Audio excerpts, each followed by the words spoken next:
Estoy con Luis Guillermo Heras, director, actor, figura reconocida del teatro en la habla hispana, que está aquí en el Calafate y está desde hace algún tiempo ya.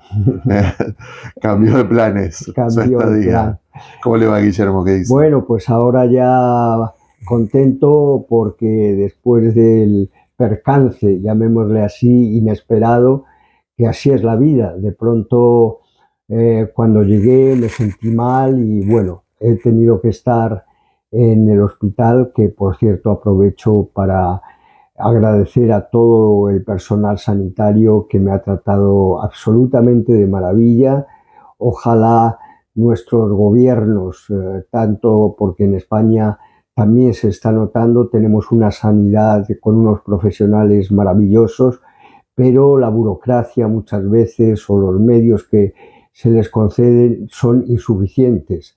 No lo digo en mi caso, digo que para mí es una reflexión social muy importante. Hay que valorar la educación y la medicina y la cultura como elementos fundamentales de la democracia. Son elementos que constituyen un discurso que aquellos países que no lo cuidan, pues ya sabemos lo que les pasa. Claro. Así que tuve este percance, Esto fue en afortunadamente. abril, ¿no? Sí, ya llevo aquí, ¿cuánto? 3 semanas, 4, yo qué sé, ya, bueno, yo he perdido un poco la 2 meses. cuenta, pero afortunadamente lo que pasa es que ya me dieron el alta hace días, hace ya como 10 días, 2 semanas, pero decidimos con mi hermana, que afortunadamente se vino de España para acompañarme, y también con las directoras de Libélula que me acompañan cada día.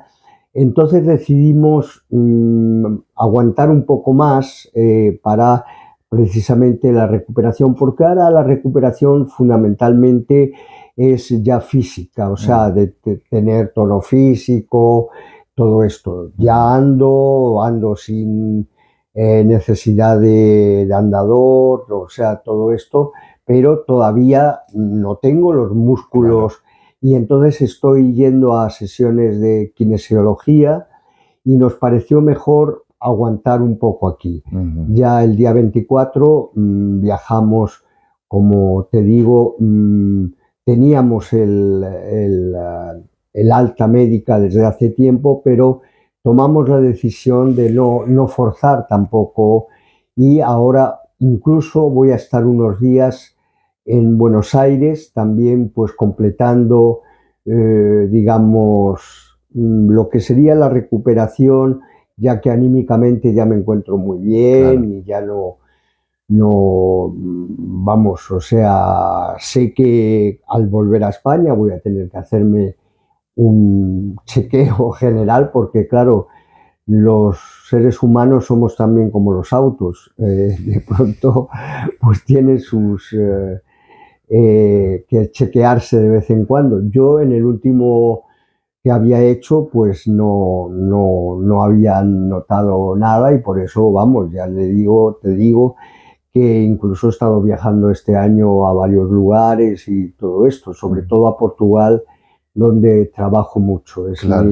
Allí en Europa eh, soy como director adjunto, digamos, de un teatro de provincias muy bonito del siglo XIX que se llama Sá de Miranda, en Viana do Castelo, que tiene una compañía estable, tiene actores estables, y entonces yo cada año doy un taller, digamos, de preparación y hago una puesta en escena, un montaje. Claro.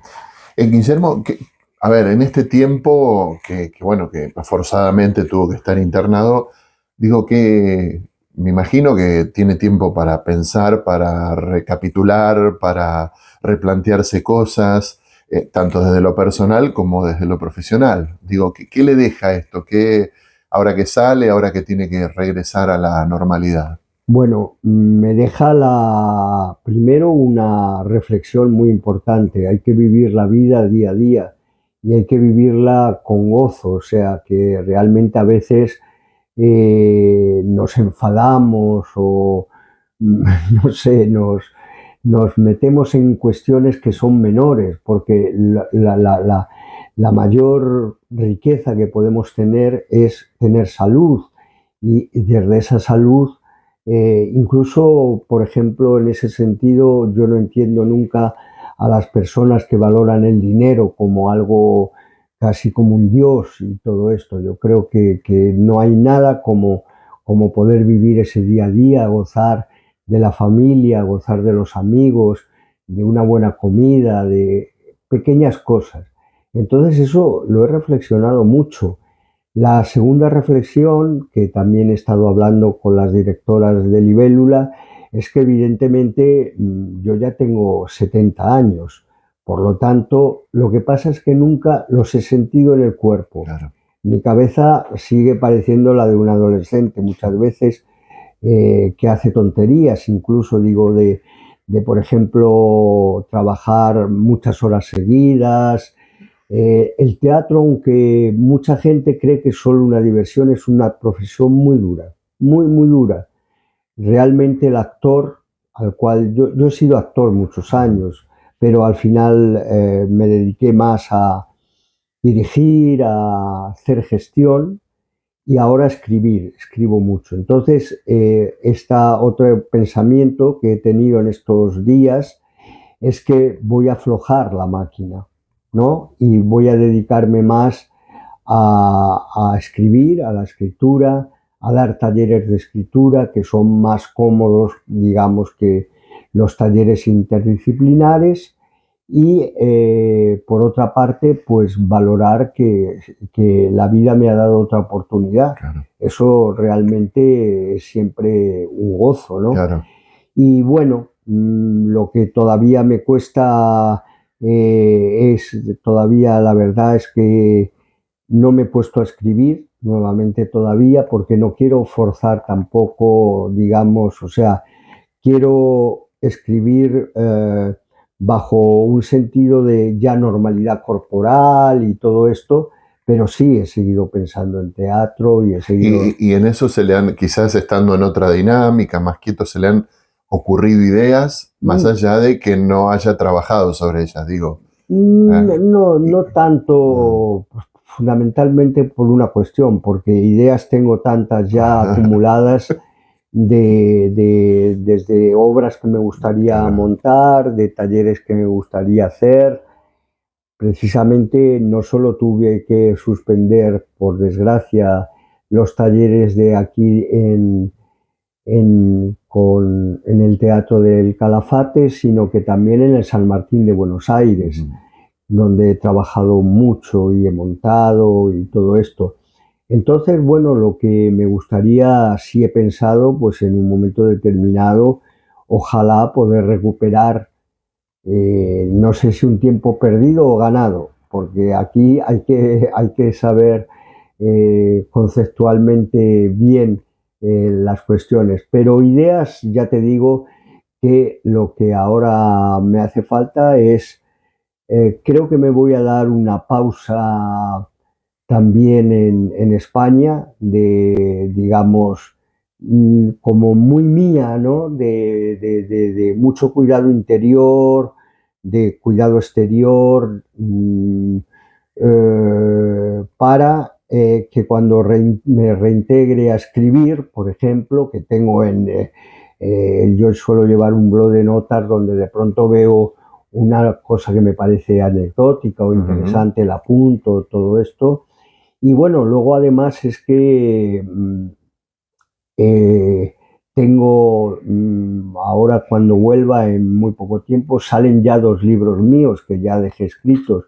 Uno sobre teoría, que se llama Arte y oficio de la dirección de escena, y otro que es una obra que escribí sobre un gran intelectual y gran novelista del siglo XIX español, que curiosamente trabajaba como periodista en La Nación, que era Benito Pérez Galdós, Sí. el canario, que es un autor que fue muy prolífico y escribió, además de una obra teatral importante, novelística, También tiene una parte que yo he investigado y es de la que sale este libro que se va a publicar, que es la parte del pensamiento suyo sobre el teatro. Pero es una obra de teatro, es una obra que se representa en una compañía contemporánea y el conflicto es del director con los actores para intentar convencer el director a los actores que no hay obras antiguas o modernas, que lo que hay es una lectura que puedes hacer, y por eso los clásicos griegos se hacen y se rehacen, o Lope o Shakespeare, que vamos a decir. Entonces esas dos cosas, o sea, que tendré que presentar los libros también, pero poquito a poco. Primero la pausa. Primero la pausa. Yo creo que es importante. Yo a veces reconozco que soy como un poco ansioso, me gustaría como ir más deprisa en las cosas que hago, y ahora he aprendido con esta lección que es importante la pausa. Bien. Así que yo creo que será cuestión de 2, 3 meses y pues volver poco a poco a mis tareas. Claro. Bueno, está en un lugar recóndito, digamos. Uno ve el mapa y lo sitúa Calafate allá abajo. Sin embargo, esa transversalidad de la pasión por el teatro se ve en cada rincón. Exacto. Digo, ¿cómo analiza eso, no? Me refiero sobre todo porque usted era, digamos, invitado del grupo Libélula Sur. Acá también hay otras expresiones artísticas, el teatro. Digo, viajó muchísimo. Siempre me decía recién que la Argentina la conoce de extremo a extremo. Norte al sur. Digo, ¿cómo ve eso? ¿Cómo analiza eso, el sentir por el teatro? Si tiene fronteras, si hay formas diferentes de sentirlo, estando acá o en el centro del formas planeta. De sentirlo desde el punto de vista estético, desde luego. La estética siempre está marcada, yo creo, en arte por lo cotidiano, por el entorno que tienes. Por supuesto que, digamos, como yo he trabajado también con el Instituto Nacional del Teatro, he ido a muchas, lo que se llaman fiestas nacionales, donde se reúnen grupos de todo el país y todo esto, con lo cual veo que no es lo mismo la expresión que puede tener, digo artística, de pronto un grupo mendocino que un grupo rosarino, por supuesto que un grupo de Cava y por supuesto grupos que están como alejados de la gran urbe, digamos, de la gran urbe teatral, que al final es la que absorbe las modas. A mí lo que me admira de grupos como Libélula, que por eso quería trabajar con ellas, es la autonomía escénica que proponen. Proponen un proyecto para el entorno, para los niños, para los adolescentes, para las clases, digo, espectadores de todo tipo, pero siempre desde la realidad del entorno. No quieren imitar a Buenos Aires, porque además sería inútil, quiero decir, por muchas razones. Entonces yo creo que si hay algo que caracteriza al teatro argentino, después de venir aquí desde el año 89, y como te digo, prácticamente, hombre, claro, es tan grande que no, pero quiero decir que por zonas sí he trabajado en lugares muy Jujuy, por ejemplo, también en Mendoza muchísimo. Lo que admiro es la diversidad. Sí, yo creo que hay algo que caracteriza al teatro argentino, tanto en la escritura como en la puesta en escena, como en el modo de interpretar.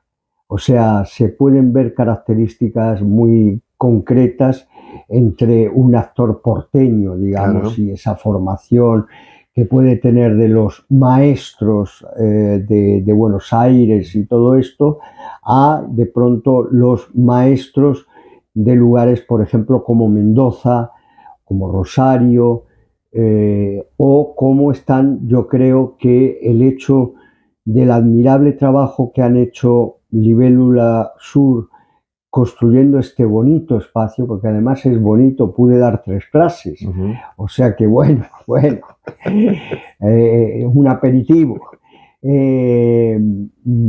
Yo creo que lo que emana es sobre todo teatro como humanidad, no teatro como mercado, digamos. Yo creo que hay un teatro que yo lo considero lícito, yo nunca lo he hecho.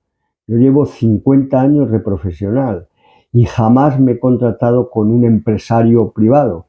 Siempre he hecho teatro independiente o teatro de Estado, digamos, teatro público, Claro. porque es en el que creo. Ahora, no desprecio para nada que haya un teatro que aquí se podría llamar de la calle Corrientes, ¿no? O sea, Claro. teatro, me parece fantástico, ¿no? Porque creo que el teatro tiene que tener en su parte incluso más experimental, en su parte más, digamos, menos masiva, tiene que tener también humor, tiene que tener diversión. O sea, a mí el teatro así como experimental, pretencioso, me pone muy nervioso, ¿no? O sea, me parece que a veces hay una soberbia detrás. Yo respeto mucho al espectador, le respeto porque hay que tener en cuenta que es un ciudadano que va a dedicar parte de su vida también a comunicarse con algo que es una experiencia viva, que también me parece el gran valor del teatro. Ante todo, y ahora la incorporación de este nuevo elemento llamado inteligencia artificial, que no sé a lo que nos va a conducir, pero el teatro tiene algo, yo siempre digo que, por ejemplo, en el teatro no puede haber el mando para cambiarte de canal en canal, ¿no? O sea, o entras o te aburres si quieres, pero no puedes estar pum, pum, pum, pum, pum, pum, pum. Control remoto, haciendo Control, zapping. tienes que comunicarte con aquello que está produciéndose, que lo están produciendo además seres humanos. Y otra cosa verdaderamente fascinante que tiene el teatro es que no hay nunca una representación igual a otra, jamás. Está ensayado todo se sigue un guión, pero un día tienes que improvisar, un día se te cae de pronto un elemento y de pronto ese elemento era importante y no puedes parar y decir, no, miren, volvemos atrás.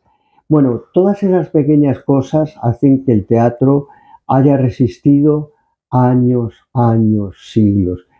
Yo escribí mucho durante la pandemia porque fue una época horrible para el teatro, porque era nuestro modo de, o sea, por mucho que se hicieron experimentos con Zoom, con todas estas plataformas y tal, no era lo mismo.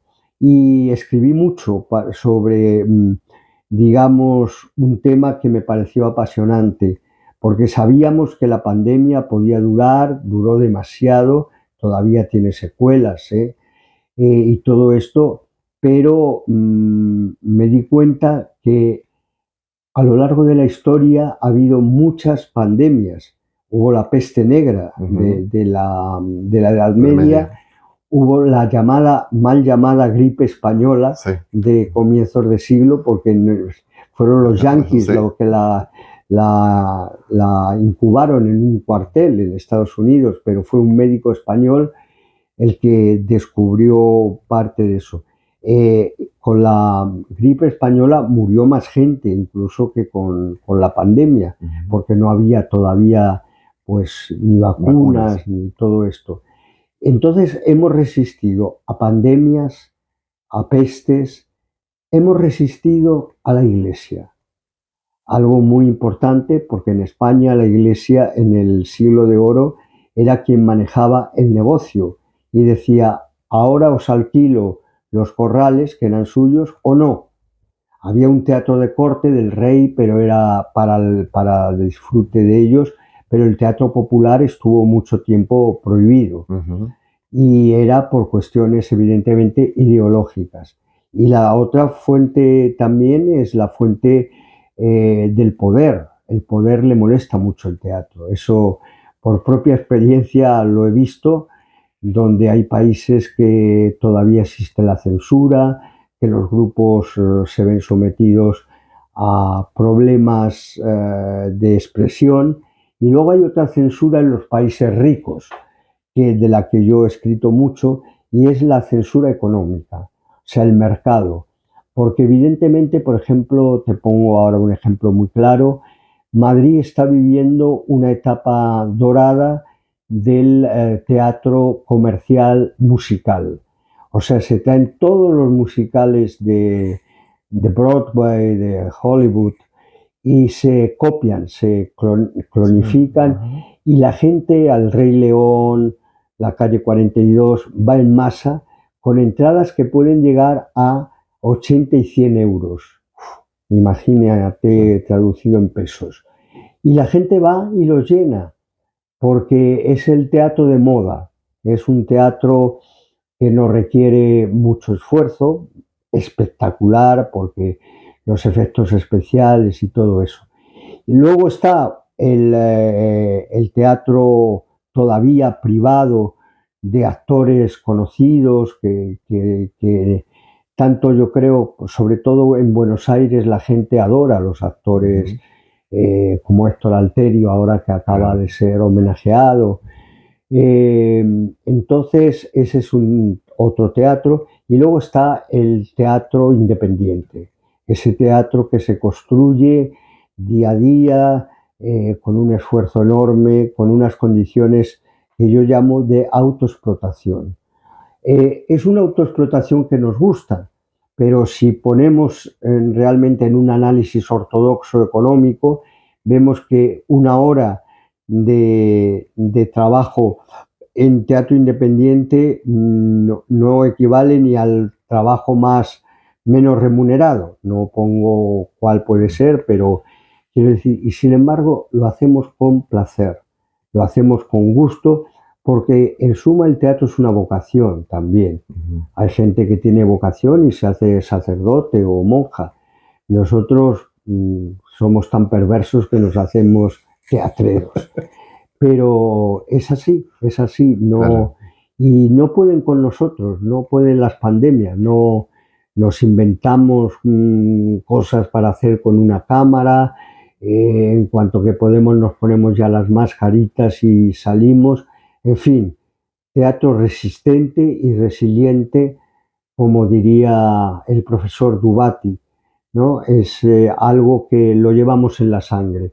Claro, todos aquellos que quieran vivir de esta manera, quien quiera ser famoso, salir en televisión, tener un chalet con piscina, que no se dedica al teatro independiente, que se dedique a hacer series de televisión, me parece absolutamente digno. No, yo soy muy poco moralista en el sentido de que hay gente muy radical que desprecia.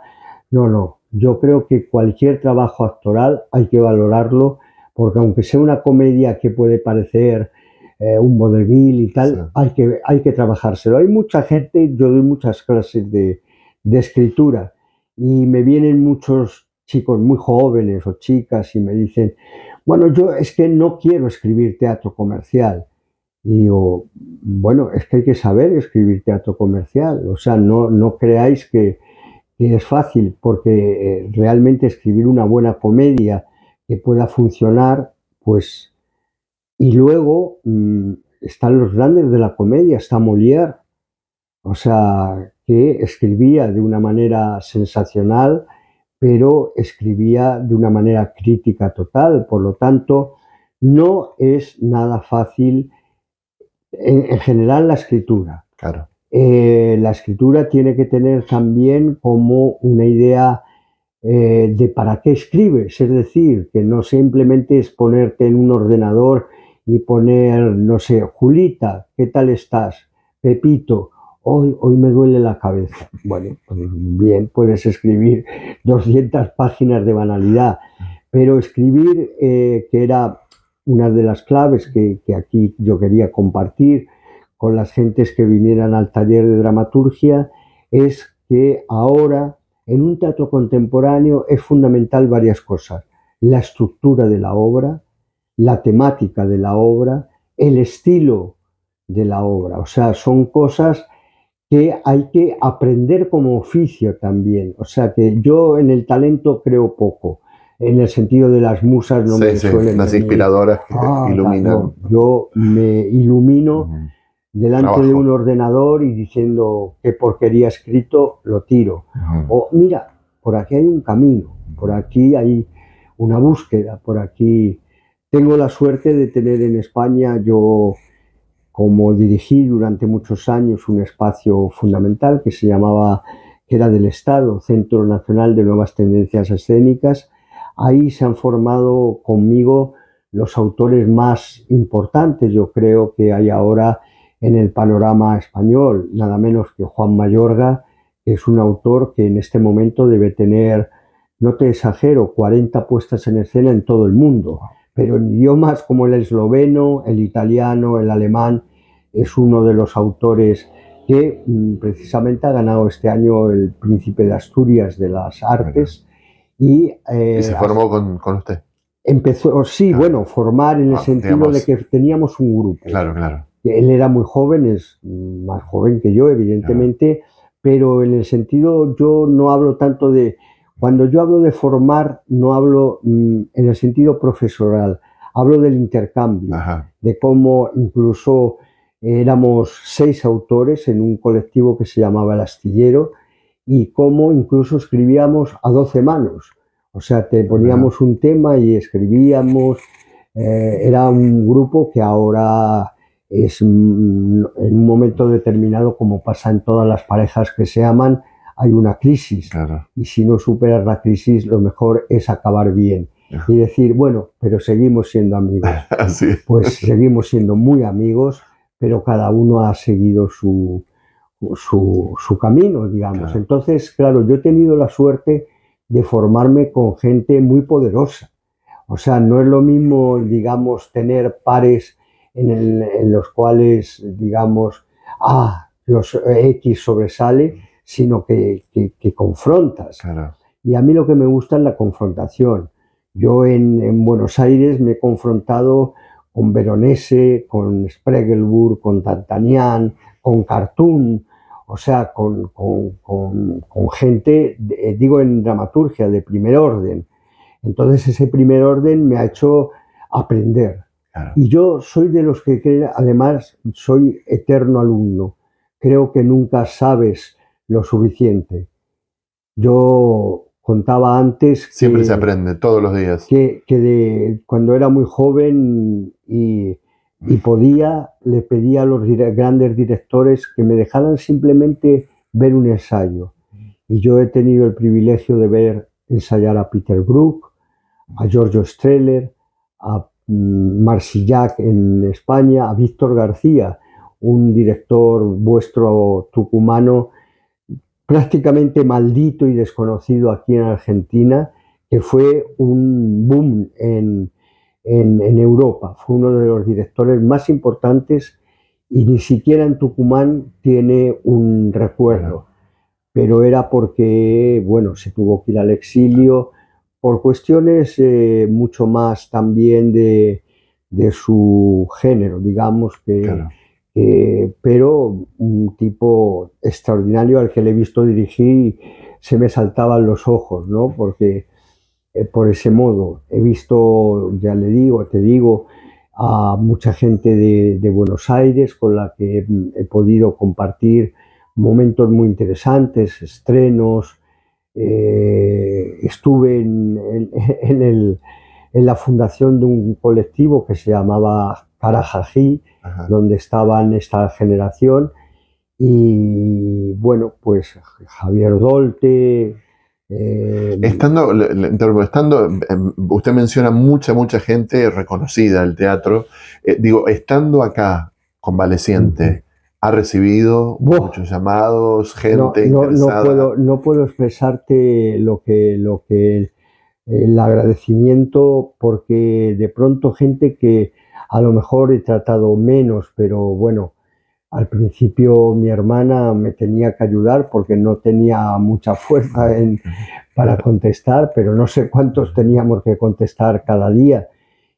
sí, además debo decir que de toda España, de toda Iberoamérica, porque claro, igual que he trabajado aquí, en México tengo un trabajo muy fuerte también, por ejemplo, en República Dominicana, también en Uruguay, en Chile, y sí, he ¿En recibido Colombia también? Colombia mucho. Precisamente tenía un viaje que no creo que haga a finales de, creo que era de septiembre, para un congreso sobre gestión grupal, Ujú. precisamente, pero si no me encuentro fuerte, ya Claro, ellas saben, las organizadoras, y ya les he dicho que busquen una sustitución, porque no me quiero, ya te digo, arriesgar. claro, no, desde ya, desde ya. Entonces, sí, realmente, no sé, ahora ya estoy poniendo en Facebook ya cuestiones de agradecimiento y todo esto, pero realmente ahora cuando llegue a Buenos Aires no sé lo que voy a hacer,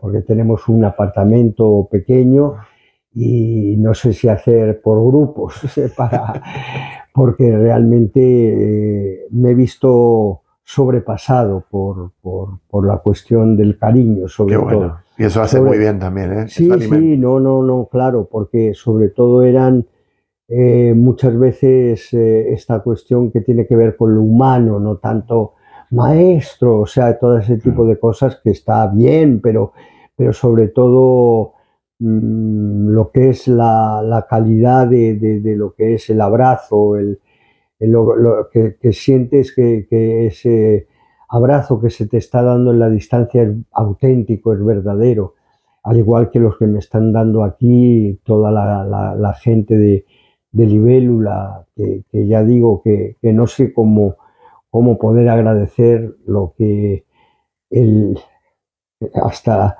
los problemas que les he creado. Ya Guillermo, en esta charla usted me comentaba recién que, bueno, que va a hacer una pausa, que tiene que parar la máquina y todo, pero después lo vi embalarse cuando habló de teatro, o sea, le brillan los ojos, la bueno, pasión del teatro, sí, no, es así que que lo ha sido único, mi vida. seguramente, y es su vida y va a seguir Sí. siendo su vida, pero digo, que va a ser difícil encontrar ese equilibrio, ¿eh? Ese Bueno, equilibrio de ese freno no, que se va a tener no, que poner, ¿eh? yo creo Porque la que pasión lo lleva, me parece. sí, pero la pasión también es una cosa que con la edad se Sí, atempera.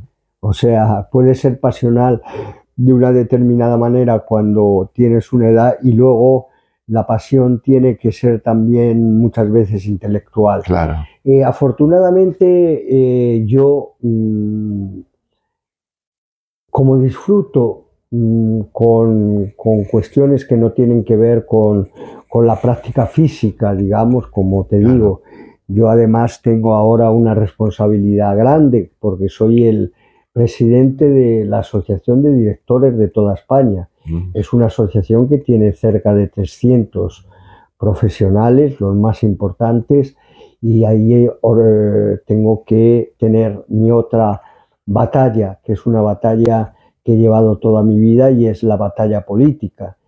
Y nos enfrentamos a una batalla política en España muy difícil, como en toda Europa, por el ascenso de la extrema derecha. La Mm. extrema derecha está en España, se ha aliado con el centro derecha y está tomando los ayuntamientos, o sea, y ahora tenemos elecciones generales y las encuestas dan ganadores a esta corriente. Y yo tengo que tener, aunque esté débil o no débil, la responsabilidad civil de decir lo que son verdades y lo que son mentiras. Porque yo entiendo perfectamente, por ejemplo, en Francia, durante siglos han tenido una derecha civilizada, una derecha que ha cuidado la cultura, que ha cuidado.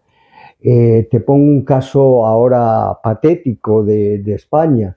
En lo que vosotros llamáis provincias, que Ujú. están los gobernadores, allí se llaman comunidades Sí. autónomas y existen los presidentes de la comunidad que sería vuestro gobernador.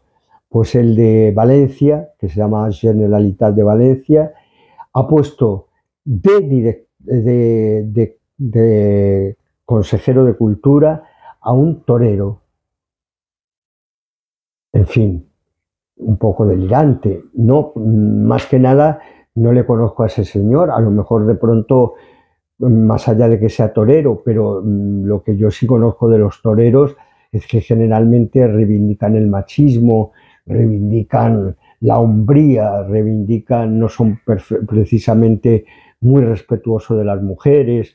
En general, tenemos un caso que debo decir maravilloso en España, de un intelectual que García Lorca lo admiraba, Sánchez Mejías, que además de torero, fue un gran intelectual, y otro Belmonte. Pero en general los toreros de ahora, pues bueno, hasta, por ejemplo, hemos tenido un torero no hace mucho tiempo que lo que quería es que cuando cortaba orejas, o sea, y todo esto, las mujeres le tiraran la bombacha. Semejante personaje, digamos, ¿cómo puede ser respetado culturalmente? Bueno, tenemos miedo, la verdad. Yo no soy radical tampoco, me considero un socialdemócrata que cree en la unidad de acción, para, como te digo, que la educación, la cultura, la sanidad esté al alcance de todos, y me da miedo que un trabajo enorme que desde la muerte de Franco se ha ido construyendo con mucho trabajo, pues ahora entre en proceso. Pero todo ese trabajo, como te digo, no conlleva un trabajo físico, un trabajo, digamos, de un esfuerzo más que el que pueda llevarte el escribir y todo esto, y te aseguro que sí voy a... Porque realmente, como tienes tanto tiempo para pensar, pues en ese pensamiento dices, ¿para qué vas a forzar la máquina? Si realmente incluso ya, ¿yo qué currículum más quiero? Si no quiero currículum, o sea, no quiero más que de verdad que compartir lo que he podido aprender, porque me parece que es una obligación también con la sociedad. O sea, tienes que compartir lo que a ti te han dado tus padres, por ejemplo, lo que yo he aprendido de mis padres, lo que aprendo diariamente de mi hermana, que tiene la paciencia de aguantarme a un tipo que que sobre todo soy cobardón también, ¿no? Con el tema de las cuestiones médicas y todo esto, y bueno, pues eso es una lección. Yo de verdad que de mi padre, de mi madre y ahora de mi hermana estoy aprendiendo que es fundamental que volver a tener vínculos fuertes, ¿no? Entonces, claro, yo ya estoy incluso planificando que cuando volvamos a España podamos ir juntos a una playa bonita que tenemos, a compartir ya con ella, no la necesidad de que me ayude todos los días como me ha estado ayudando con una santa paciencia, sino que podamos comernos un helado a la orilla del mar, viendo el mar y oyendo el ruido de las olas. Exactamente. Eso lo deseo mucho más que otra cosa. Qué bueno. O sea, y abrazar a mis amigos, claro, abrazar a la gente, que me he dado cuenta de que tengo muchos más amigos de lo que creía. Y seguramente tengo varios enemigos también, porque en la vida pública no puede ser Santo Tomás de Aquino. Tienes que tomar decisiones, y a veces esas decisiones a uno les gusta. Por ejemplo, en Iberescena era muy gracioso. Estuve 13 años dirigiendo el programa, y de pronto cuando dábamos las ayudas, pues claro, el dinero era acotado, solo podíamos repartir. Entonces al que le ayudabas te escribía una carta, un mail, tal. Al año siguiente se presentaba y no lo recibía, y te ponía una carta insultándote, como si fuera que las ayudas de lo público fuera un bono, o sea, que ya una vez... Derecho adquirido. No, o sea, te quiero decir, si Libélula quiere tener ayuda del INT, tiene que dar un programa, tiene que dejarse la piel para demostrar que cada vez tiene más espectadores, que cada vez los niños hacen un trabajo teatral más interesante. No basta con que digan, ya tenemos aquí este espacio y programamos, o sea, una obra cada 15 días y ya está. Ellas no lo hacen porque ellas se exceden además. Se exceden en el sentido de que si yo me paso de trabajar, ellas se pasan pueblo y medio, que decimos allí, y de pronto, pues ya te digo que ese movimiento del teatro independiente argentino es ejemplar, porque hay sitios más pequeños, incluso que Calafate, que de pronto tienen una sala. Y de pronto llegas allí y bueno, claro, no sabes cómo sobreviven, porque los espectáculos, por una entrada que pongas, aquí el teatro independiente es muy barato desde el punto de vista de la entrada, solo puede ser a base de talleres. Por ejemplo, recuerdo una pequeña sala en Tucumán que tenía 20 espectadores nada más, y hacían trabajo todos los días también, todo. O sea que realmente todo eso, además, yo me enfrento mucho al pensamiento europeo con eso, porque conozco tanto América Latina que les digo, sois unos burgueses. O sea, tenéis seguridad social, los ensayos los pagan. O sea, en España tú no puedes, un grupo independiente profesional, desde el primer día tiene que pagar los ensayos. Tiene que pagar la seguridad social de ese actor o de esa actriz. Aquí yo tengo la anécdota, el último espectáculo que he montado en Buenos Aires, que una obra preciosa de Juan Mayorga, que se llama La Paz Perpetua, que son actores que son perros, es una metáfora muy bonita. La monté, parte de los ensayos empezábamos a la 1 de la mañana, porque cada uno trabajaba en un teatro y teníamos que reunirnos de 1 a 3, de 1 a 4, y lo hacían después de haber hecho 1 o 2 funciones. Eso realmente en Europa se considera una locura, como esa otra frase tan famosa que yo he aprendido, porteña, de cuando estás en un grupo, termina la función y la pregunta es, ¿hoy pizza o remis? Y un pedazo de rosa, porque no hay magia para una cosa o para otra. O tomas el ómnibus de la última hora de la noche y te comes un trozo de pizza con una birra, o tururú, que decimos ahí, tururú que te vi. Claro. Guillermo, un gustazo, lo vemos bien, nos alegra y bueno, a seguir. Te agradezco porque esto para mí, o sea, tener este tiempo de reflexión, tan agradable contigo y todo esto, me reconforta y me da más fuerza todavía. Y bueno, pues ojalá nos podamos ver, claro que sí, para dar un paseo por el lago. Ahí está. Buen regreso y buen regreso a España también. Te tendremos informado. Gracias.